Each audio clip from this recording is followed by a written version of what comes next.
जी, अडानी जी के बारे में बताइए, यहाँ से क्या उनका कुछ था उस समय?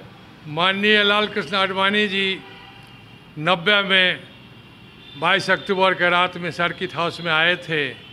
हम लोग उनका अगवानी करके सर्किट हाउस में विश्राम के लिए 7 नंबर कमरा में बैठा आराम करने के लिए पहुंचा दिए। उनके साथ कैलाश जी थे। हम लोग यहाँ से उस आराम करने के लिए उनको छोड़ करके चले गए। बाद में सुबह में हम लोग कुछ हल्ला हुआ कि ऐसे ऐसे हेलीकॉप्टर आया है, उनकी गिरफ्तारी होगी। हम लोग दौड़ करके आए, तब तक हेलीकॉप्टर में आडवाणी जी को बैठा लिए थे। वहाँ से IAS अफसर RK सिंह आए थे और रामेश्वर उरांव जो IPS थे, दोनों आदमी आए थे और आडवाणी जी को लेके चले गए। हम लोग बहुत विरोध किए। हम लोग आडवाणी जी के गिरफ्तारी के विरोध में धरना प्रदर्शन दिए और हम लोग गिरफ्तारी दिए और लगभग 175 आदमी 10 दिन हम लोग रोसड़ा अनुमंडल जेल में रहे।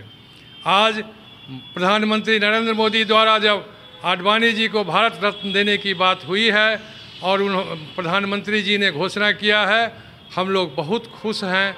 क्योंकि समस्तीपुर से गिरफ्तारी के बाद आडवाणी जी का विशेष लगाव हो गया था और समस्तीपुर के जनता खास करके, वैसे तो भारत की जनता खुश हुआ, लेकिन समस्तीपुर का जनता जो गिरफ्तारी के समय उनसे लगा हुआ था, उनके लिए हम लोग धरना प्रदर्शन दे करके जेल में रहे।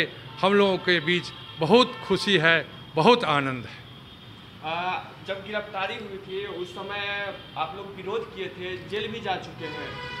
हम लोग विरोध किए थे और विरोध चूँकि समय इस तरह का था कि वहाँ पर में लोग ज़्यादा नहीं पहुँच पाए और बड़ी आसानी से हमारे जो IAS और IPS अफसर RK सिंह और रामेश्वर उरांव थे लेकर के, चूँकि हेलीकॉप्टर आया था, हेलीकॉप्टर से उन्होंने उनको लेके चला गया।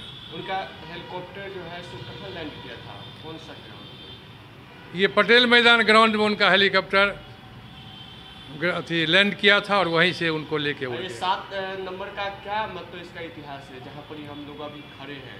इसी कमरा में हम लोग इनको छोड़ करके आराम करने के लिए यहाँ से चले गए थे, इसलिए इस कमरा का भी उनसे लगाव है। अभी उनका जो है भारत रत्न देने की घोषणा हुई है, कैसे देखते हैं, किस नज़र से? हम लोगों के भीतर बहुत खुशी है। आपस में हम लोग एक दूसरे को मिल करके एक दूसरे को टेलीफोन से जानकारी दे रहे हैं और खुशी की लहर समस्तीपुर के जनता को तो है ही, और ख़ास करके जो हम लोग 175 आदमी जेल में उस विरोध में थे उनके बीच ज़्यादा है। वैसे 175 आदमी से बहुत लोग अब इस दुनिया में नहीं हैं। जो लोग हैं उनके बीच बहुत खुशी है, हम लोग बहुत प्रसन्न हैं। गिरफ्तारी का विरोध किए जाने के कारण 175 लोगों को जेल में डाल दिया गया था, उसमें आप भी थे? हाँ, उसमें हम भी थे। हमको तो 175 लोगों के साथ 90 में थे और हमारी गिरफ्तारी तो 92 में जब कार सेवा शुरू हुआ अयोध्या में, तो उसके बाद जो है सो 1992 में भी हमको अरेस्ट किया गया और उसमें हम 1 महीना समस्तीपुर जेल में रहे। सिर्फ उनकी गिरफ्तारी का विरोध करने के कारण ही आप जेल में रहे? बस गिरफ्तारी के विरोध करने के लिए चलते हमको जेल में डाल दिया गया। क्या नाम है सर आपका? हरे राम चौधरी। कहाँ के रहने वाले हैं? सब समस्तीपुर के ही रहने वाले हैं और भारतीय जनता पार्टी के कार्यकर्ता हैं।